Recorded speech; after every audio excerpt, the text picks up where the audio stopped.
And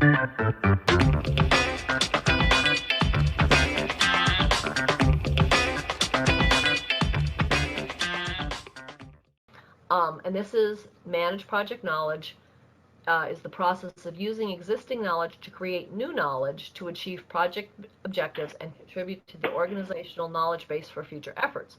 And I read that to you not because I think you can't read, but because, again, that's definitional to PMI, and you might need to read that definition less the manage project knowledge words and say, which process is that?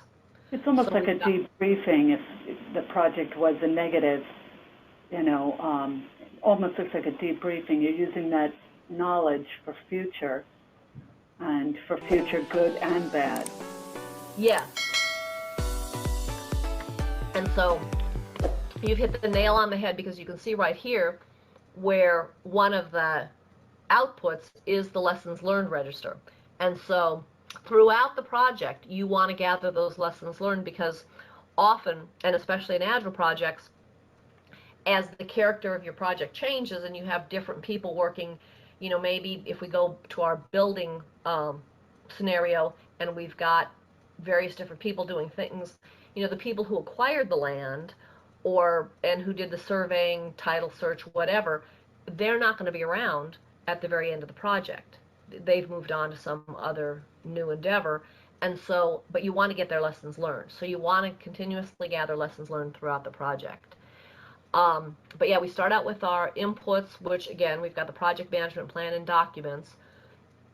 We've got any deliverables that have already been completed, and then our EEFs and OPAs.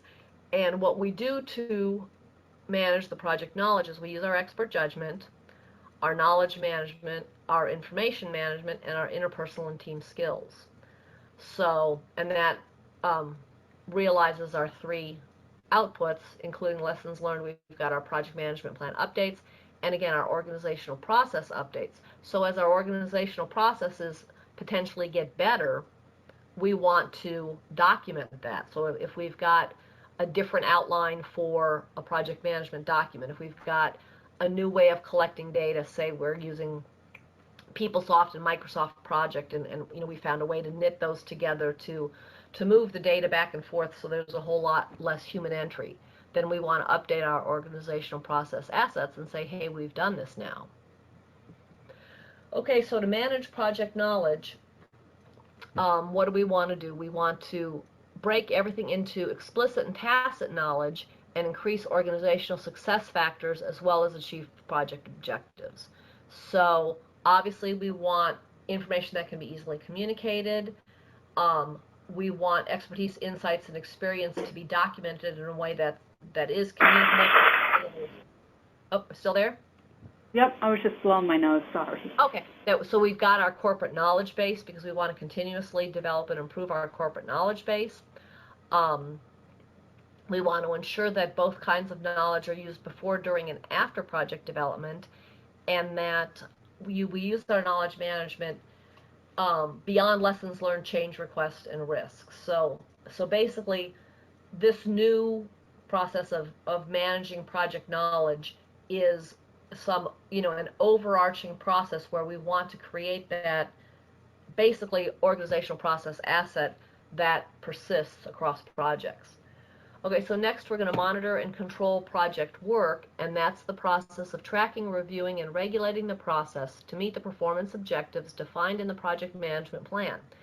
And then this is part of monitoring and controlling, because obviously it has monitor and control in the name. So I'm always very happy when the name is in the name of the process, and so then it's rather easier to slot that in. So we have our inputs, which are predominantly inputs that we've talked about before. We have our tools and techniques, and again, we've talked about a lot of these, data analysis being fairly straightforward in decision making.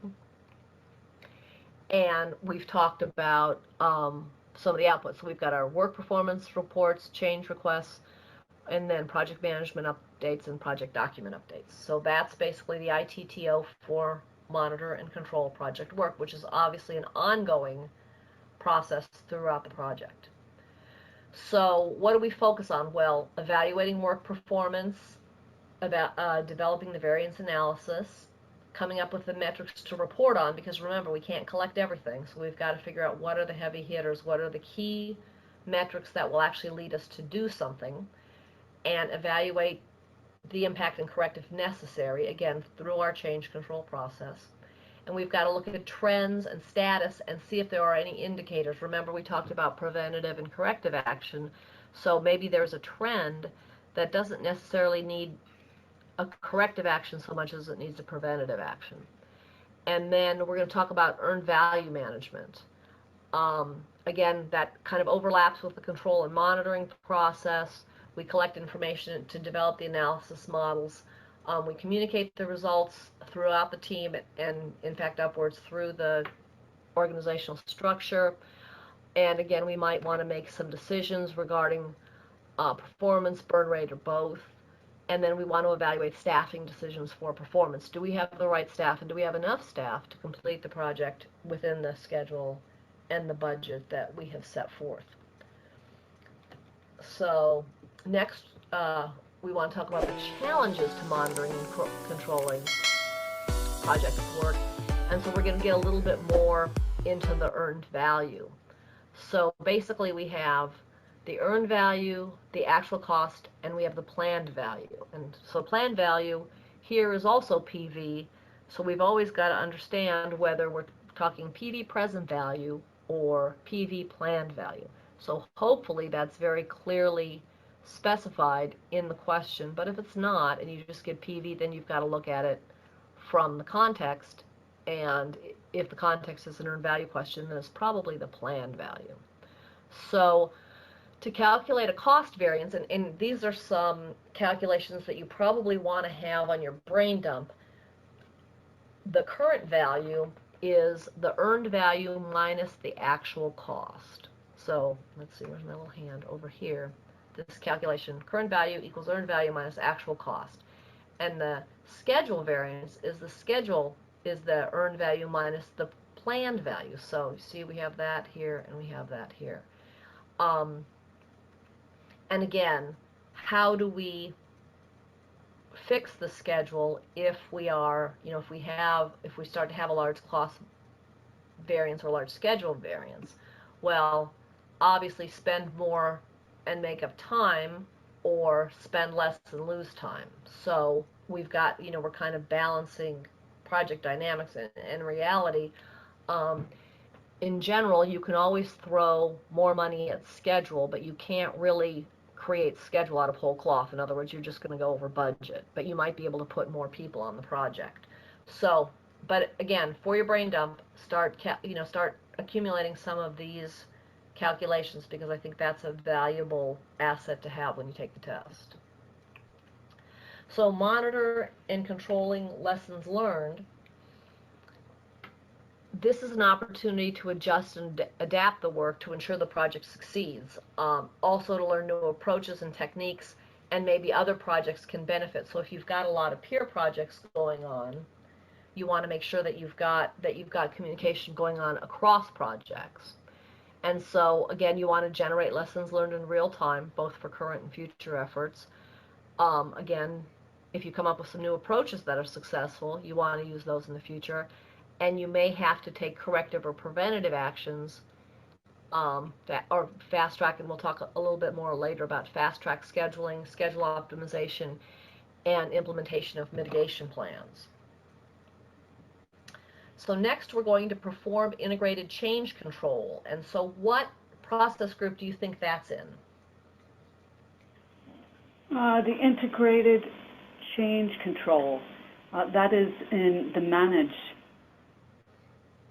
You're talking about the process? Yeah, the process. Which process group? That's the execution.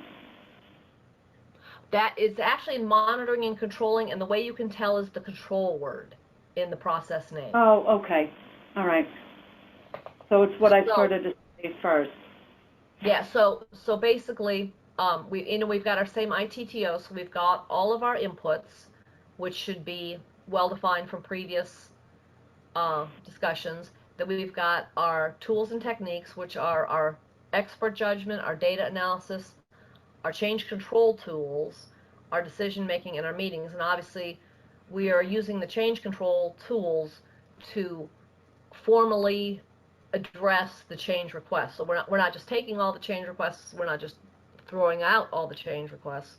We're actually evaluating them on a one-by-one basis to discern which will be taken. So we'll talk a little bit more about the change management process in the next slide. And then our outputs are the approved change requests. So we have some bulk of change requests here.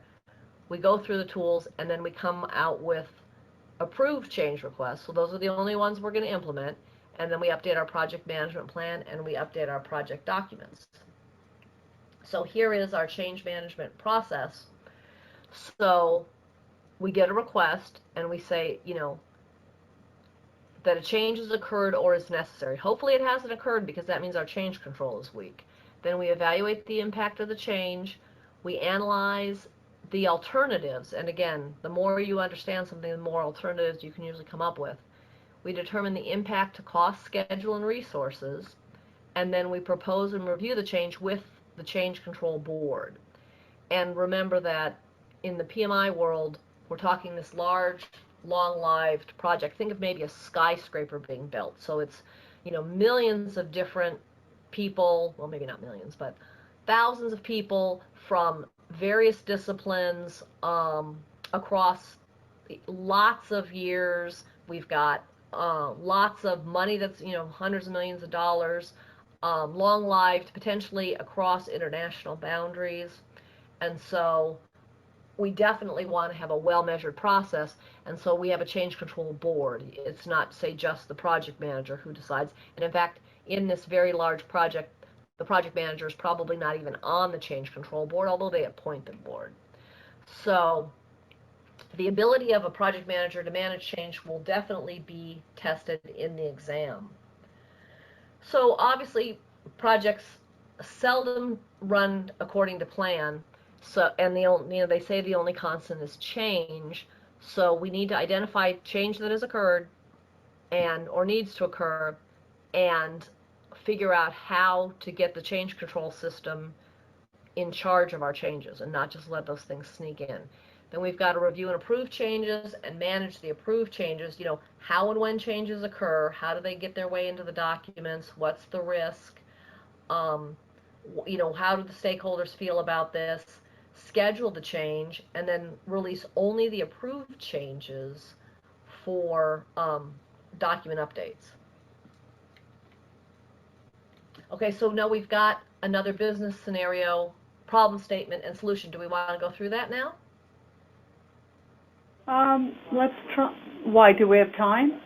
Sure. Why don't you take a minute, and basically the question is, what should you do? Okay, let's say.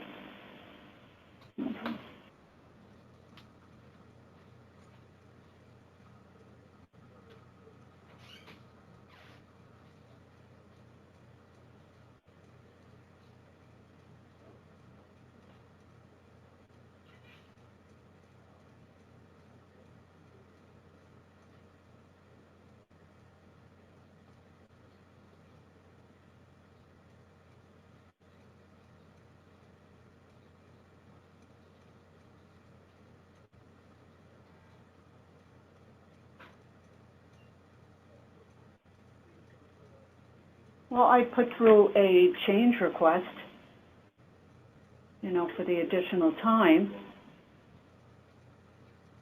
It doesn't, let's say. I'm sorry, what was that? Okay, so you've got additional time, you need some additional time. So the budget's remaining the same, but it needs to be moved up by 30 days. Well, I would certainly put through a change. There'd have to be a change request approved, because that's going to change the deadline for the milestones within my project. But the budget remains the same, which technically the budget, how could it ever remain the same? If I have to move something up, that means I have to put more people to work on it. Oh, the budget on their end is remaining the same, I assume. Because in order to get something done 30 days quicker, I have to put more people to work on it.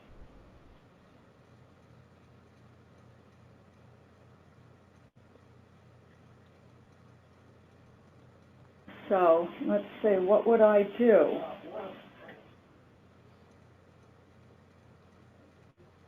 For me, I'd be putting through a change order, Yes. and I'd Okay, get so it signed.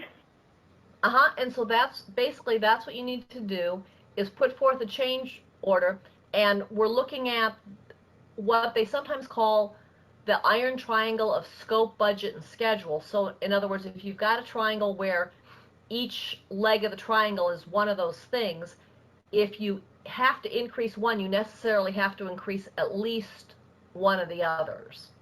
Well, and so but basically, me, because it says the budget stays the same, but the budget, if I'm moving something up 30 days, it's always going to impact something. right.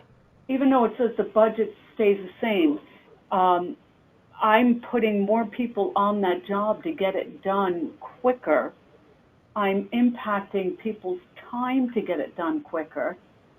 So the budget staying the same, it's not necessarily staying the same. Well, or if it is staying the same, remember the iron triangle is budget, schedule, and scope. So potentially you're reducing the scope of the project. Because Yes. you're saying that if this particular thing has to be sped up, that means you've got to add budget, then, your two choices are either either change the scope by reduction or change the budget, which it says you're not doing. So Yes, just remember that, that iron triangle of scope, schedule, and budget that you've always got, so what you're asking is what do you have to change? Well, yes, the scope of the job does change, and that's through a change request. A change order is put through, which is signed off on. So the scope definitely changes. Right. So basically those are going to be the kinds of scenarios that you're faced with as a project manager. Create a new. Oh, I see. Okay. Using the triple constraint and change control process is a great framework for assessing change and making decisions around change. Okay.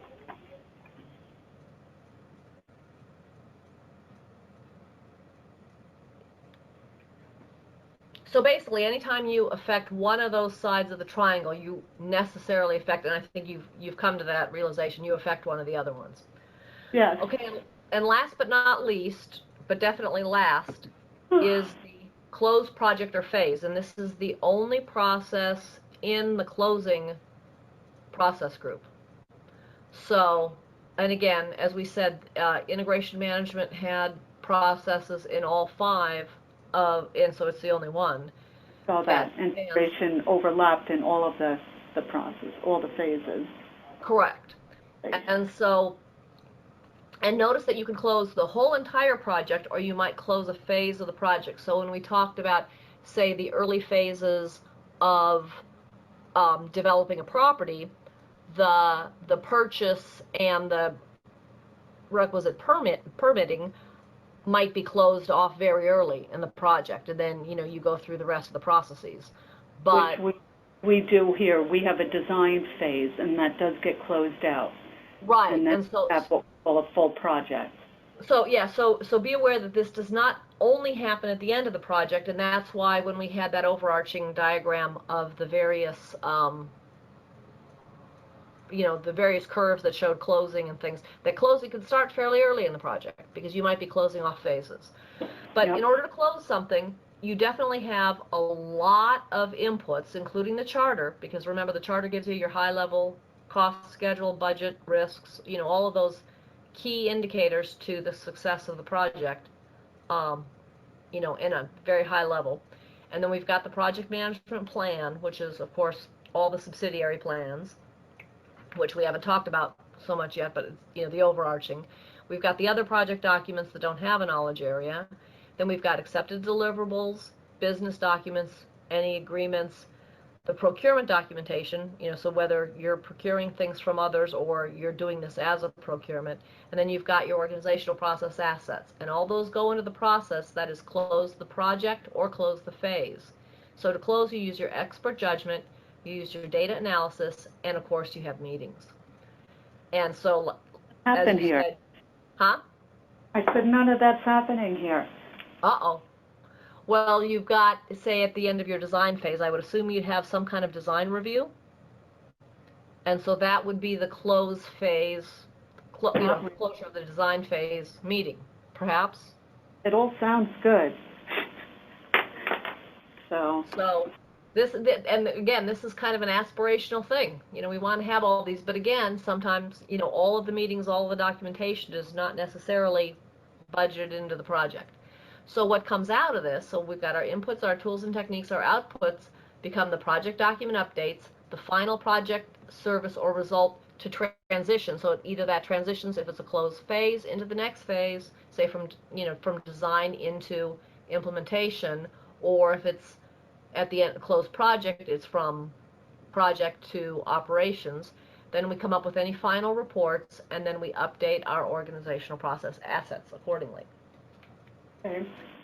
Okay, so here's another business scenario. Do you want to go through this now, or? We may as well. Okay. Let's look. Okay, so what should you be concerned about as you try to close your project? Deliverables. Let's see if I've met all them. Hold on. References, and it is no ID.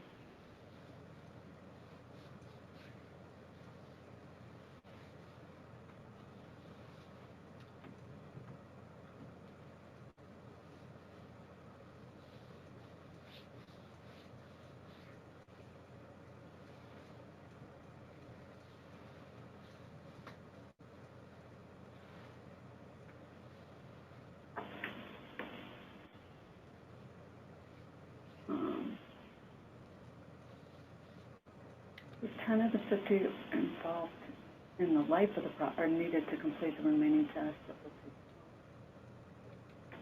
Well, I shouldn't tell you how we do it here, but I mean, I always look to make sure that I've met all my deliverables. Okay, and that's important. Yeah, I have a punch list. Well, we have a punch list. Usually at the end that we go through just to make sure that we have met all those deliverables. And in PMI speak, that would probably be your issue log. Oh, okay.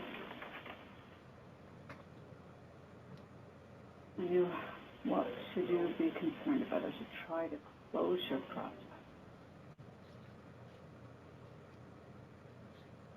Well, I also want to make sure that there's my budget. So I look at my budget, my variances. I always look to make sure, based on who I have, what I'm still utilizing, what I need to start the next project. Start your. I should close your project. Well, the way we've done it here, first of all, I have two parts to my project, the design stage. I make sure that I'm in line with that budget. I make sure my deliverables have been met. And I also look at what was the original scope. Did we meet that financially, resources involved? Then I start preparing for my next project, which is I look at my budget. I look at when it has to be accomplished. Have I met the deadline? Then I start to consider when is it supposed to start. I have to make sure that one project is closed out, my as-built, as I prepare for the next.